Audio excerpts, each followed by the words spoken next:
प्यारे विद्यार्थियों, नमस्कार। स्नातक तृतीय वर्ष की कक्षा में आज हम पुनः भारत दुर्दशा नाटक के एक और गद्यांश की सप्रसंग व्याख्या के साथ उपस्थित हैं। विद्यार्थियों, जैसा कि हमारे व्याख्यान में पिछले हमारी कक्षाओं में हमने देखा कि भारत दुर्दशा नाटक के जो प्रमुख गद्यांश हैं जो व्याख्या की दृष्टि से आपकी परीक्षा उपयोगी हैं और जिनकी व्याख्या मैंने आपको सप्रसंग करवाई। और इसके साथ ही हमने ये भी देखा कि भारत दुर्दशा नाटक जो है जो जिन परिस्थितियों में लिखा गया और जो कारण भारत की दुर्दशा के लिए उत्तरदायी रहे हैं उन पर भारतेंदु जी ने विशेष प्रकाश डालने का प्रयास किया है। और पिछली जो हमारी गद्यांश में और व्याख्याओं में हमने देखा कि भारत की दुर्दशा के जो कारण हैं उनमें महंगाई, भ्रष्टाचार, रोग, साथ ही आलस्य ऐसी कुत्सित मनोवृत्तियां हैं जिनके कारण भारत निरंतर दयनीय दशा को प्राप्त होता रहा। और जो भारत कभी विश्व गुरु का दर्जा प्राप्त किया था, जो कभी सोने की सोने की चिड़िया कहलाता था, ऐसा भारतवर्ष भी जो है धीरे धीरे पतन के कगार पर पहुंच गया।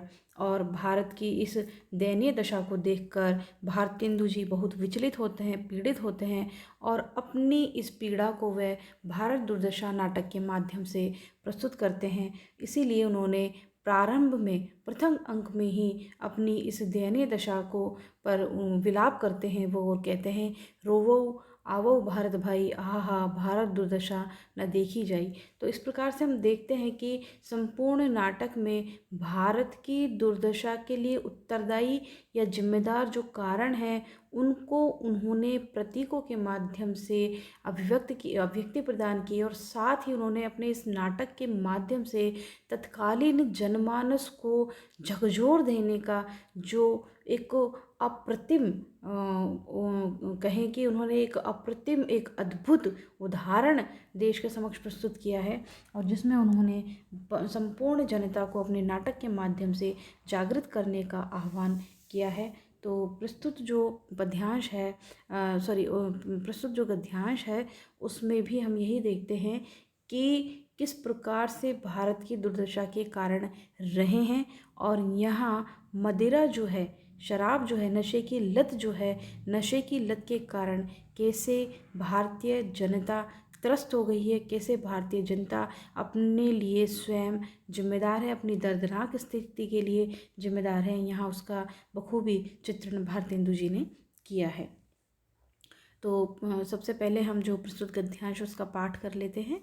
भगवान सोम की मैं कन्या हूँ, प्रथम वेदों ने मधु नाम से मुझे आदर दिया, फिर देवताओं की प्रिया होने से मैं सुरा कहलाई और मेरे प्रचार के हेतु श्रोतामणि यज्ञ की सृष्टि हुई। स्मृति और पुराणों में भी प्रवृत्ति मेरी नित्य कही गई। तंत्र तो केवल मेरी ही हेतु बने। संसार में 4 मत बहुत प्रबल हैं, हिंदू, बौद्ध, मुसलमान और क्रिस्तान। इन चारों में मेरी 4 पवित्र प्रेम मूर्ति विराजमान हैं, सोमपान, विराजमन, शराबुन तुहरा और बाप्टिजिग वाइन। भला कोई कहे तो इनको अशुद्ध, या जो पशु हैं उन्होंने अशुद्ध कहा ही, तो क्या हमारे चाहने वालों के आगे वे लोग बहुत होंगे? तो फिर सैकड़े 10 होंगे।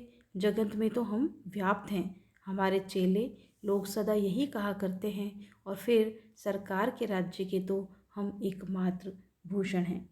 तो विद्यार्थियों, प्रस्तुत जो अवतरण है वह भारतेंदु हरिश्चंद्र द्वारा रचित नाटक भारत दुर्दशा के 4th अंक से लिया गया है और इसमें मदिरा के आगमन से, नशे के आगमन से या शराब के आगमन से और उसकी स्थिति का क्या प्रभाव जनता पर पड़ता है, क्या जनमानस जो है नशे की लत के कारण या कहें कि मदिरा के आगमन के कारण कैसे निरंतर पतन की ओर अग्रसर होता जाता है, उस पर प्रकाश डाला गया है।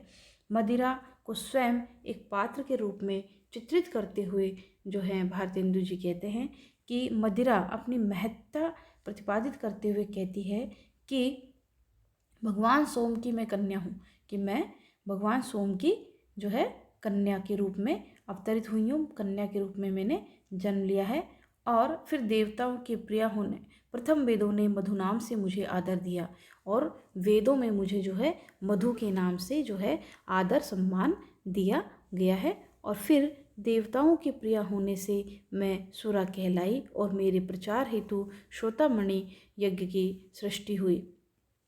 तो यहाँ जो मदिरा है वह अपना परिचय देते हुए अपनी महत्ता का प्रतिपादन करते हुए कहती है कि मैं सर्वप्रथम तो वेदों द्वारा मधु के नाम से सुशोभित की गई, और फिर देवताओं की अति प्रिय होने के कारण मैं सुरा कहलाई, और साथ ही मेरे प्रचार प्रसार हेतु यज्ञ की भी सृष्टि की गई। स्मृति और पुराणों में भी जो है की ओर संकेत करते हुए मदिरा कहती है कि स्मृति ग्रंथों और पुराणों में भी जो मदिरा की प्रवृत्ति की ओर संकेत किया गया है। साथ ही तंत्र ग्रंथों का भी जहाँ तक प्रश्न है, उनका निर्माण ही मदिरा के महत्व के अंकन के लिए हुआ है।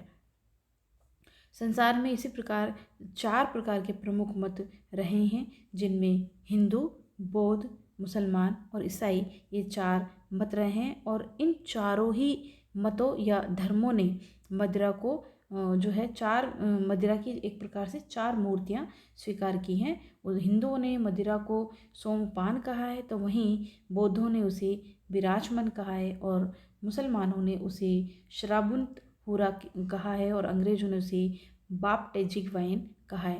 कहने का तात्पर्य यह है कि संसार में चारों प्रमुख धर्म जो हैं या चारों प्रमुख जो मत हैं, उसमें मदिरा का महत्व स्वीकार किया गया है। तो इस प्रकार से जो भारतेंदु जी हैं वे कहते हैं कि जब 4 प्रमुख मतों या धर्मों में ही मदिरा को महत्व दिया गया है, तो फिर इसे अशुद्ध, अपवित्र या अवांछित कैसे कहा जा सकता है।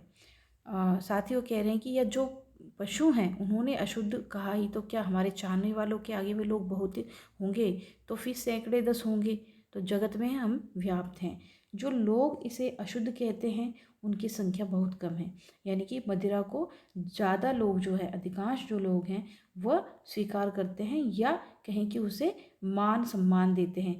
लेकिन कुछ लोग ही हैं जो इसे अशुद्ध या अपवित्र मानते हैं, जिनकी संख्या बहुत कम है। वे अधिक से अधिक 100 में 10 व्यक्ति होंगे। तो इससे स्पष्ट है कि संसार में मदिरा का महत्व और प्रभाव सर्वत्र व्याप्त है, और मदिरा के जो अनुयायी लोग हैं या मदिरा को मानने वाले जो लोग हैं इस बात को स्वीकार करते हैं। साथ में आगे हमारे चेले लोग सदा यही कहा करते हैं, और फिर सरकार के राज्य के तो हम एकमात्र भूषण हैं। तो यहाँ मदिरा के माध्यम से जो नाटककार भारतेंदु जी हैं अंत में ये भी संकेत करते हैं कि भारत में अब जिन लोगों का शासन है वे भी मदिरा को एकमात्र शोभा की वस्तु स्वीकार करते हैं। संकेत यहाँ पर यह है कि मदिरा एक बुरी चीज़ नहीं है, और जब यह बुरी नहीं है तो सभी जाति और धर्म वाले इसे स्वीकार कर सकते हैं और करते भी हैं। तो यहाँ जो विद्यार्थियों भारतेंदु हरिश्चंद्र जो हैं वो व्यंग्यात्मक रूप में, प्रतीकात्मक रूप में जो है मदिरा को एक पात्र के रूप में चित्रित करते हैं, और बताते हैं कि मदिरा को लोगों ने स्वीकार किया है, शराब को या कहें कि नशे की जो आदत है उसको स्वीकार किया है, परंतु यही मदिरा का जो दुष्प्रभाव है वह जनता पर हमें देखने को मिलता है, जनमानस पर हमें देखने को मिलता है कि वह अकर्मण्य हो जाती है, आलस्य से युक्त हो जाती है, और जब जहाँ कर्म करने की आवश्यकता होती है वहाँ वह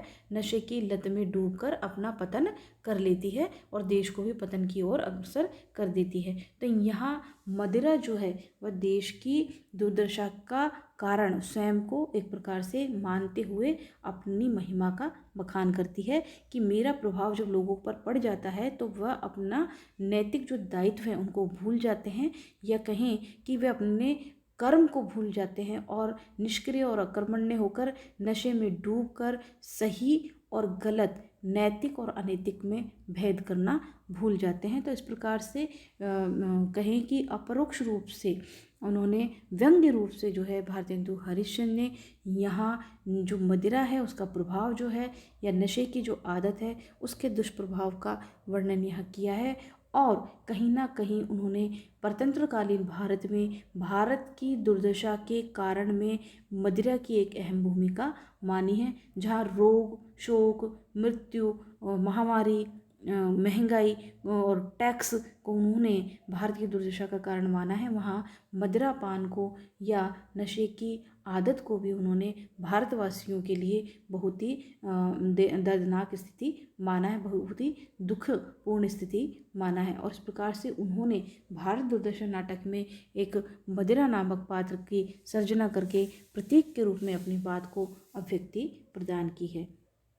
तो विद्यार्थियों, जो प्रस्तुत गद्यांश है उसमें मदिरा की महत्ता, उसके बढ़ते हुए प्रभाव के दुष्परिणामों के कारण भारत की जो दुर्दशा हुई है उसकी ओर भारतेंदु जी ने संकेत करने का प्रयास किया है। इस गद्यांश की जो भाषा है वह तत्सम तद्भव एवं मिश्रित है।